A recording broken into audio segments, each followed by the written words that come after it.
Welcome everyone. This is Alecx again. Welcome to my channel. We have here today the movers of the feast last night, or the Kamayan.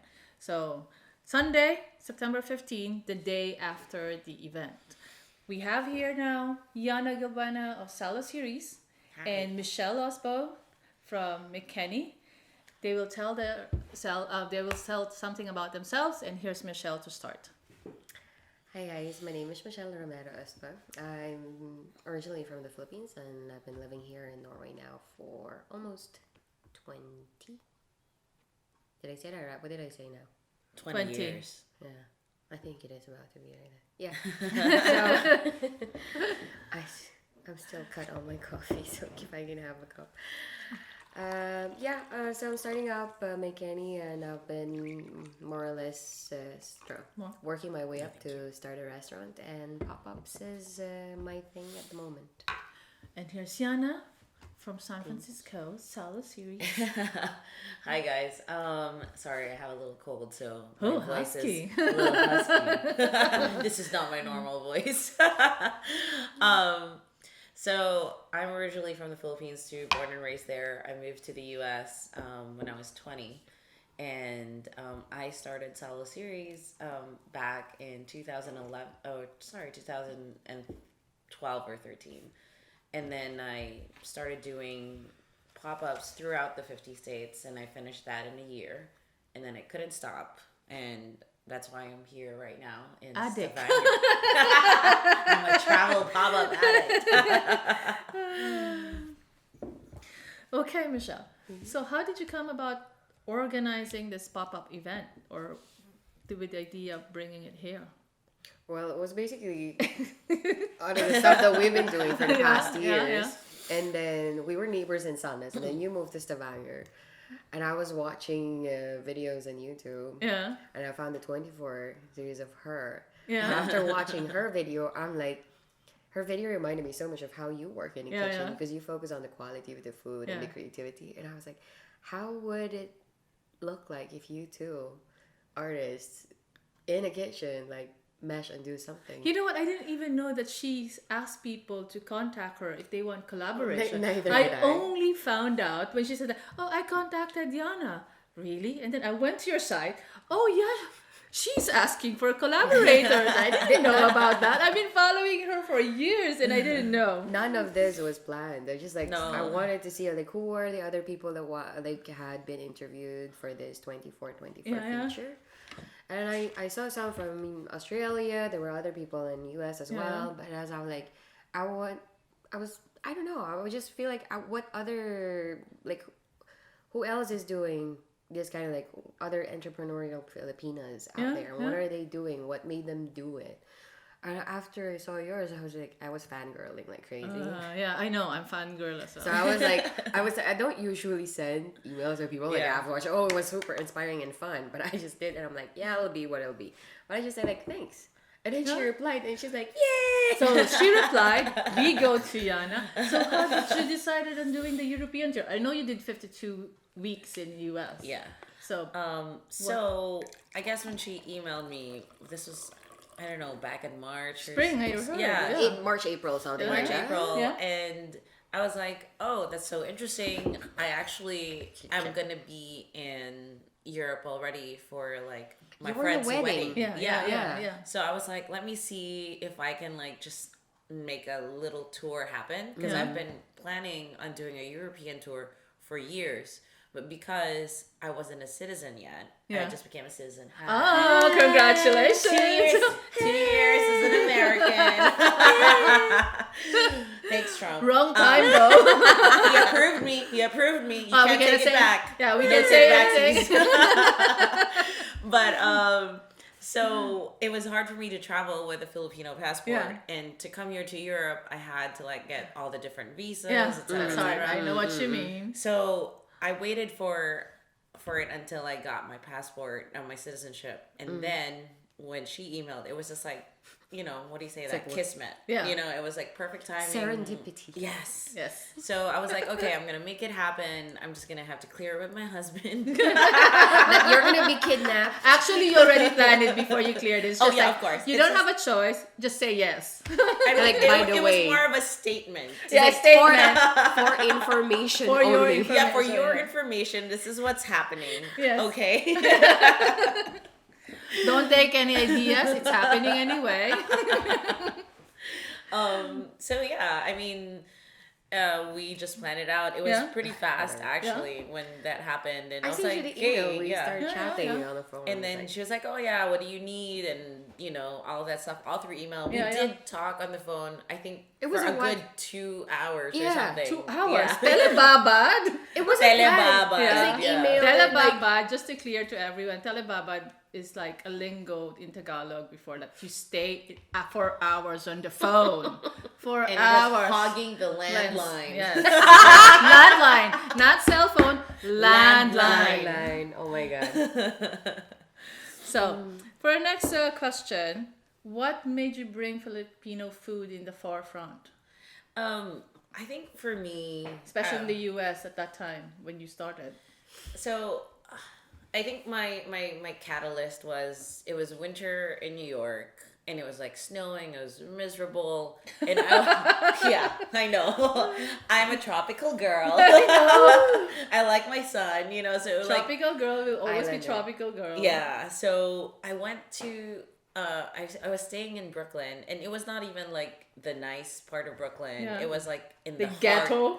It was in the heart of Brooklyn. Like there were no trains that were going there. You had to take a bus. The bus doesn't go. As you know, public Yeah. transportation in the U.S. sucks. So I was kind of stuck in my apartment, and I was craving arroz caldo. For the love Oh, of me, man. I was like, arroz this caldo, is comfort food. yeah. If you're Friends, cold, you who gotta have doesn't know arroz caldo. arroz caldo, check YouTube. There's a lot of recipes there. Yeah. My friends, they always ask for this. So arroz caldo is kind of like Congee? a porridge Congee, or a yes. congee, but what makes it different from a congee is that it has a very ginger base. So every time I'm sick back home, it would be arroz caldo. If you have a fever, you have a cold, arroz caldo. But you know? have the ginger base for the soup, but you always top it up with lots more of With- garlic. yeah. Lots more garlic, lots more spring onions Yes. and everything. Oh, Oh. and that dash of calamansi. Oh, so good. calamansi patis. Yeah. Oh my golly, yummy. And so when I stop talking about food. I know. So when I couldn't, I was like, oh my god, it would be so good if I could just like get on my phone and order it and have it delivered to my apartment without me having to go out. Yeah, yeah. And then I realized, I was like, there's no Filipino restaurant around within New York that has the ability to be in the forefront of let's say delivery menus. Yeah. It's either I had to go to Queens, which was really hard from where I was staying in Brooklyn, Yeah. Yeah. or I could go to Manhattan and pay an arm and a leg for something that's not even arroz caldo, So I was like there has to be a middle ground, Yeah, yeah, of course. And I'm like, where is that middle ground? Who's making that middle ground and bridging, the traditional old school turo with like the super modern westernized take of Filipino Yeah. food? And I said, you know what? Fuck it. I'm just gonna do it. But that's how I actually started. Yeah. When I came here a few years back. Yeah. There was no Filipino restaurant, and I was craving nothing. Ingredients were scarce even here. Yes. There was no Asian food here. Was like more Thai food Asian, not Filipino food Asian. Yeah, So Chinese scarcity of products. So you are made to do everything from scratch, And you had to adapt it. Adapt. Yeah. So that's what happened. But going with you, Michelle. So what made you to Filipino food? Besides, of course, that I'm one of the catalysts. Yeah. I'm sorry if I'm taking the chair, like Nagbubuhat But na you si got Bisi, it. yeah. You got to, girl. yeah, Earn that space. Actually, for me, it's a little bit of it's a family thing because I grew up in a lola's canteen in the Philippines. Yeah. Carinderia, Carinderia, Tagalog, that yeah. style, palengke style, because I'm a palengke girl. I grew up there. Yeah. Moving here in Norway is like I was suddenly an only child and I could get mom's food. Yeah. She would make kare kare or any of the things that you were mentioning. But when I missed Lola. Yeah. I was Lola's like, food. Lola's food. Yeah. I couldn't talk with her on the phone when she was still alive because my heart would just get stuck on my throat. Yeah. She would ask me, is like, "Are you okay?" And I'm like, Yeah, I know. So I'm like, my way of kind of just connecting with her was through food. So I would go Yeah. to the kitchen and I'd ask Mom, "How do you make this? How would Lola make it?" And by that process, I was finding my way on how to But that's how it is. Yeah. prepare Yeah. food. You just get inspired by what everybody is like doing. But it's the and same then with you you just take, guys. Yeah. like me, the reason I like working with other people is Yeah. I want to see how they work. Yeah. And then you get inspired by that, and then Yeah. you put your own twist Yes, afterwards, exactly. you know, Yeah. and then you evolve as a chef or as a cook. Yeah. I don't really like the word chef, sorry, but I'd rather have You know, to I be had the cook because it has more heart, I think, for me. I don't know, like I think I struggle with that, you know, I title always, too. I've always yeah. struggled with that. Well, like because like, you know, the traditional thing for a chef, that means like you went through rigorous school. you're whatever technical, training you have and all that technical stuff. training. But and then if everything. you're cooking Filipino food, Yeah. you know, like our, I would say superiors would have been our grandmas or Lolas, aunties Yes, or yes, moms. yes. So in a sense, we were already trained. So own that shit. Of Yeah. course, Own of that. course, you You have can't to. learn Filipino food in culinary school. Let's No, put it that way. You do Because it it's a again. very Western lens. Yeah. And it's not the same as, you know, cooking the food of your home, of your identity, of your heart. Like, This is it's the never that. this is the very reason why people are asking why Filipino food took so long time to get trending or be known, because our food is always found in homes. Yes. Yeah. You know, it's not so much presentable like Thai food or the Japanese food or any Asian food, but it's homey. It's comforting. But Once you start eating it, you don't stop. Yeah. That's the problem with it. You know, it's It's not delicious, but I it's think it delicious. has a little bit of that story. Like, I don't know if you guys experience it, but when I was in the Philippines, whenever you had guests or moved to Yeah, other yeah. places, there's like, "Oh, pasensya na." It's like, "Oh, I'm sorry, I'm only serving this." Yes. And it's a delicious food, like Filipino food, like calamay or something. It's of the sort. And it's Filipino food. You cannot just say Filipino food. This is Yeah. that. It has to come with hospitality Yeah. and the personality of the people who's serving it to you. Yeah. Yes. But I also like to, you know, kind of flip the script a bit. But Yeah. because I don't think there is a lot of us that, especially in the Philippines, that were encouraged to be entrepreneurs. You know, we were always encouraged rather to be lead homebodies. like in a path, Yeah, you know, like yeah. oh, you have to be a doctor, a lawyer, Lawyer, or whatever, yeah, and like engineer, basically yeah. work for someone. Yeah. Yeah. And that was always our path. And I Yeah. think that's another thing that we need to unpack is the effects of colonialism. Oh, You yes, know, of course. and the fact that we ourselves, like, you know, as you mentioned, pasensya na, like, oh, I'm so sorry that I'm only serving you this, Yeah. is an indication of like how much we value ourselves, our Yeah. food, and our worth.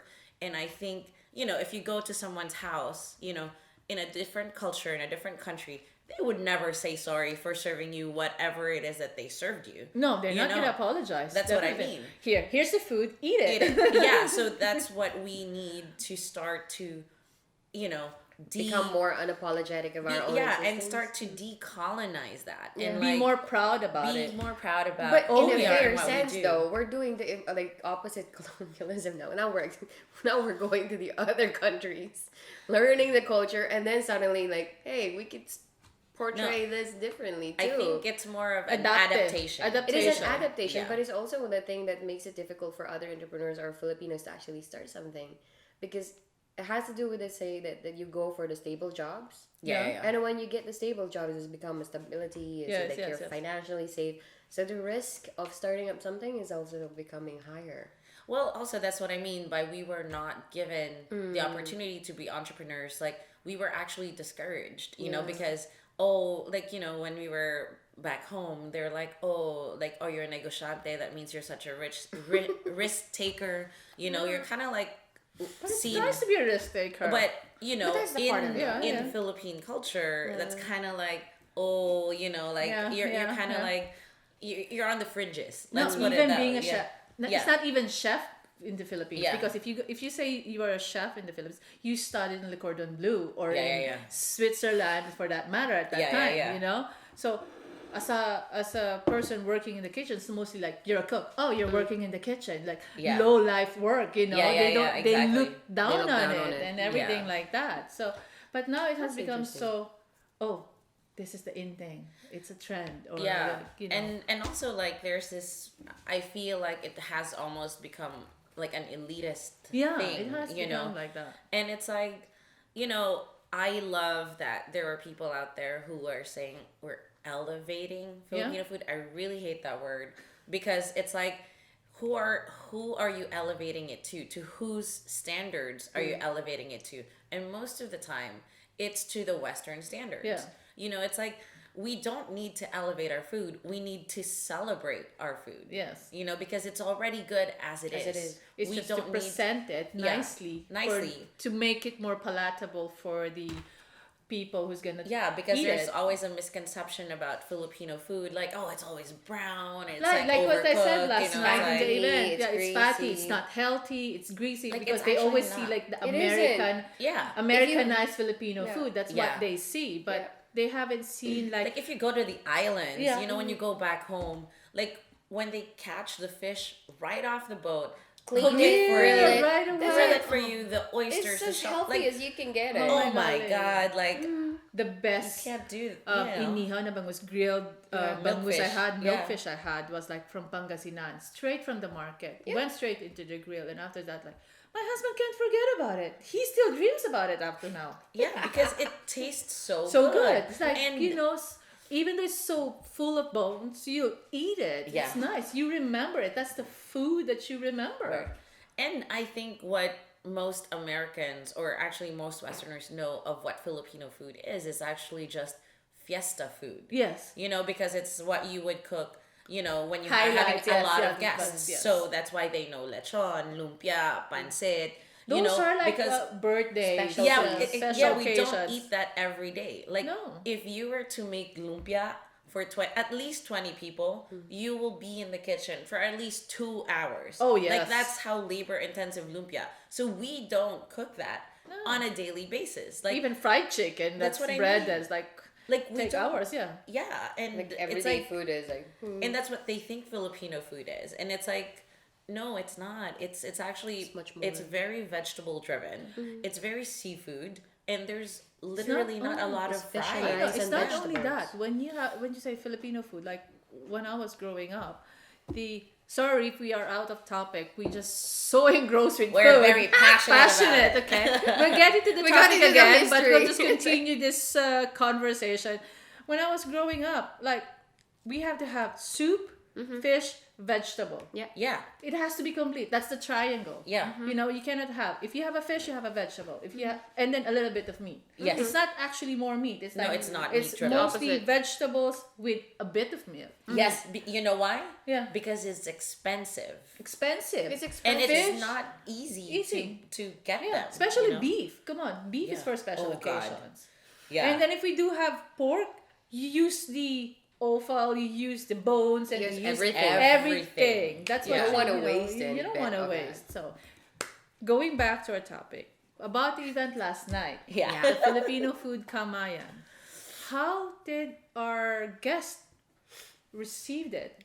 Okay. Were you able to talk to some people? Yeah, And definitely. Michelle being outside in the forefront there in the restaurant, what did you hear? Well, Tell me, because I was the- in the back. I didn't know No, anything. Actually, our first guest yesterday was that young girl, Sarah. Sarah, yeah. Oh, The she half was- Filipino Norwegian. The half Filipino, half Norwegian one, Yes. yeah. And I was positively surprised because usually it's like, okay, Filipino event, I'm kind of always hoping that people will arrive on time. Yeah.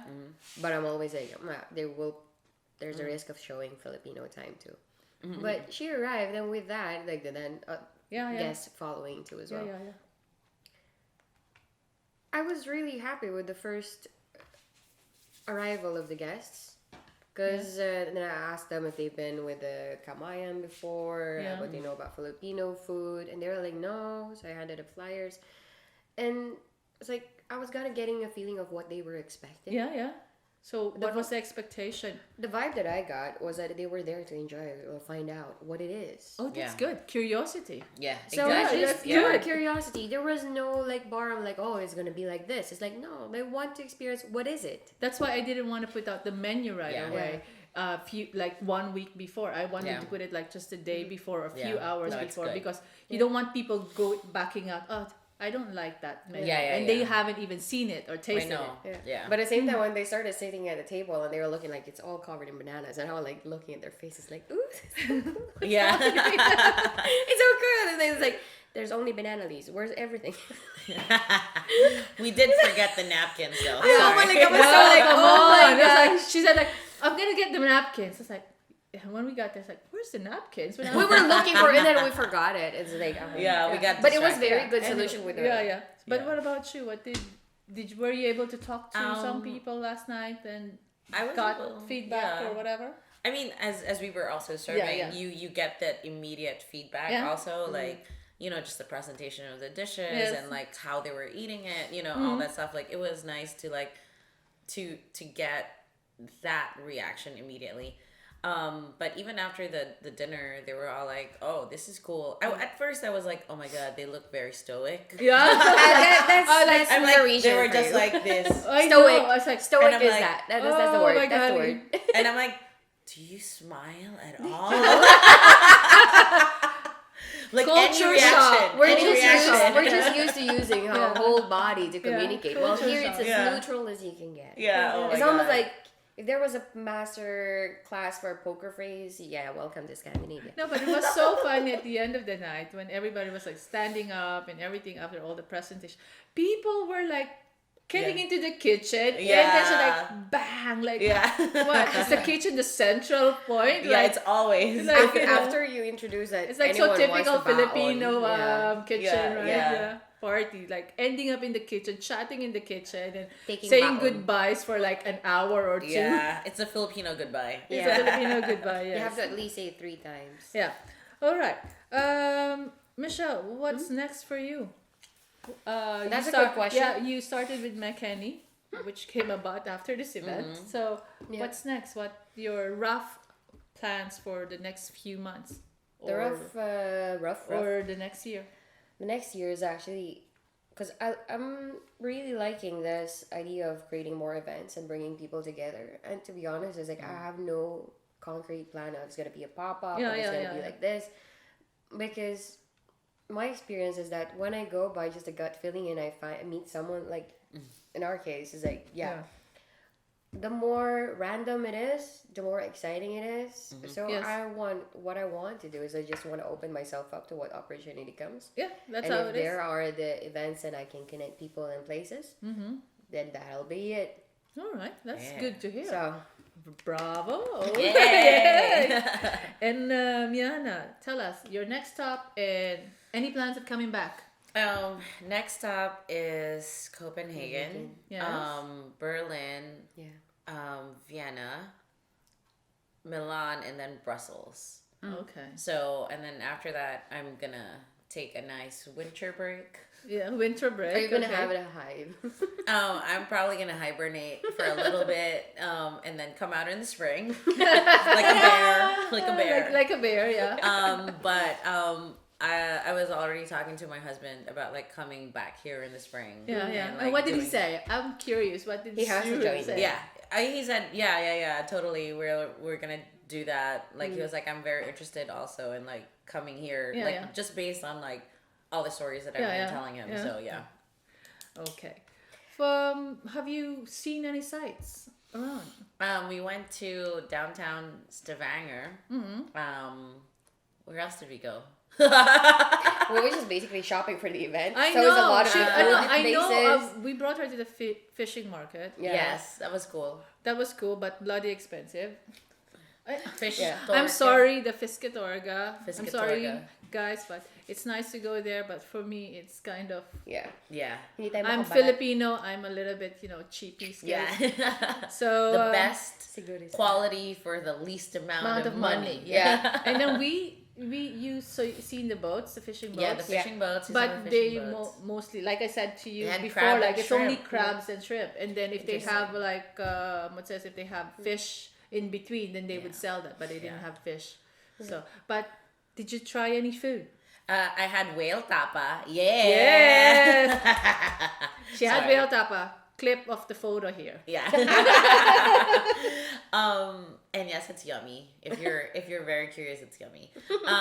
Don't kill us. It's legal in Norway to eat whale and to hunt the whale. So don't kill us. This is legal. Yeah. And I had the summer crabs. Yes. That was really cool. I had the cinnamon rolls. Yes. What else did I have? Holy moly. She hasn't tried the lefse yet. I promised her lefse. I forgot to buy. I wanted to get the fresh one, but the fresh one. I said like the to one her. of the street I said to her like the fresh one is best rather than the store bought. It's not. Maybe it's tomorrow. Not the same. Yeah, Maybe tomorrow. Maybe tomorrow, or we could drive to Tuna later on. Yeah. So we'll see. But she's had her high-end buy at the oil museum with the playground. Remember? Yeah. I like that. And while we're driving around, I have to stop so they can get a picture. Like just street art. Okay. So I haven't been touristy yet. But I have half a day tomorrow, so hopefully. Okay. Yeah. Hopefully you see before something. I leave. Okay. Before we close this, invite everyone with what you're doing. If you have a book, promote it. If you want to invite them for your next pop-up, do it. Okay, so hi, I do have a book. Yes, you have a book. It's called No Forks Given, and it's about my travel throughout the 50 states, and it has recipes and stories. So it's kind of like part cookbook, part memoir. I'm working on the 2.0 because the first edition, it was great, but it was sold out. And I'm still trying to get a publisher. I don't have the copy yet. I'm sorry. Neither do I. You will get the 2.0 version, Yay! which will have the photographs by Louisa Brimble, which is like another Pinay. Yeah. She's James Beard Oh, nominated photographer. awesome. So Nice. we're going to have that for the 2.0 book. And I will be traveling like a lot because my goal is to bring Kamayan to all the 7 continents. I know. I'm on continent number 3. Yeah, 4 more to go. You went from the States to continents, Yes, just getting bigger and bigger. I'll attach her Instagram link and some sites on the description page. And here's Michelle. Tell us and tell everyone where they can find you and how they can follow you. Yeah, well, aside from the McKinney, since that's a new thing going on right now, you can follow me on Facebook for other events that I'm working on. But my regular activities are through Adle. So it's basically in Sandnes, and it's more or less for new people in Norway to learn Norwegian or learn the local community. So if you're into that, you can find my website, adle.no, adle.no, and welcome Link to Norway. to follow on the description page. Yeah. So thank you everyone for watching this channel. Wait for our next event. We will have an event with Maggie's Munchies sometime October or November. I'll confirm the dates. Yeah. Please do like and subscribe, comment, and if you like this post, give us a thumbs up. Bye. Salamat! Thank you Salamat everyone. po. Oh, by the way, thank you everyone who joined our event last night. Hope to see you again on our next event. Yes. Nabubulol na. Sorry, may party pa. Happy birthday, Alex! Happy birthday! Bye